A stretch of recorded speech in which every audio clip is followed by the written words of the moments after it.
been telling you for the past week about a major decision impacting more than 200,000 Arkansans' insurance plans. The federal government says the state's Medicaid expansion program will not continue next year.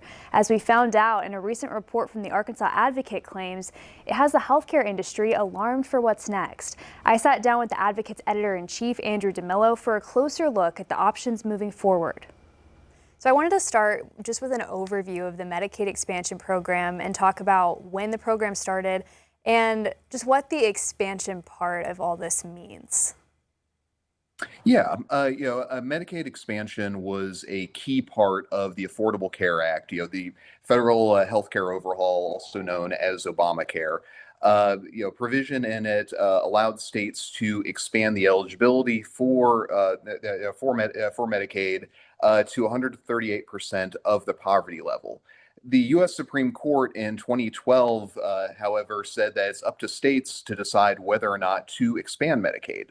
And Arkansas in 2013 was a state with a majority Republican legislature. Many members who had run against Obamacare and against opposition to President Barack Obama.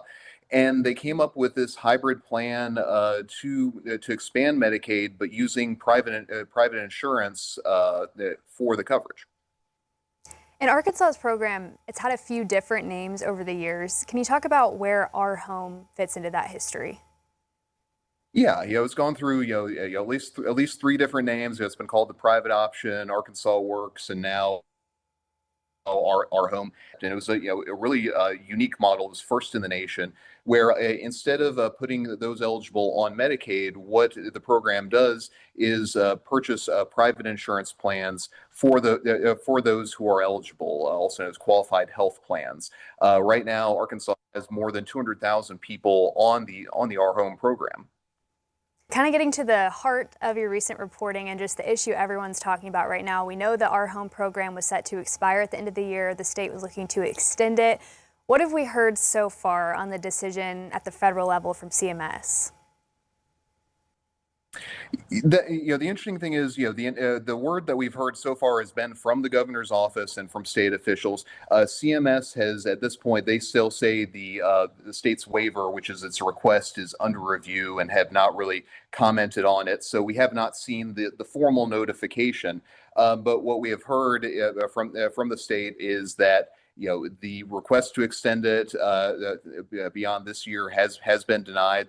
And in your reporting, when you've spoken to healthcare providers and advocates, you use the word alarm to describe how they're reacting to the decision. Can you talk a little bit about what you've heard from them so far?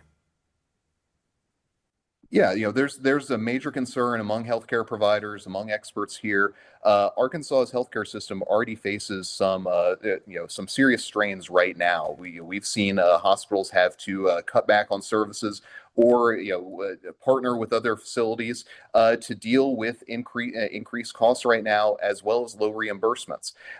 So the thought of potentially a major change to this program, or even 200,000 people losing coverage, is kind of a shockwave for the system right now. Now, we learned yesterday the Department of Human Services is seeking a temporary solution. In the meantime, DHS Secretary Janet Mann sent a formal letter asking for a 2-year extension so the state's transition away from the Our Home program is easier. We'll have more information on that, and my full interview with Andrew is available on our website, 5newsonline.com. You can also find it on our YouTube page.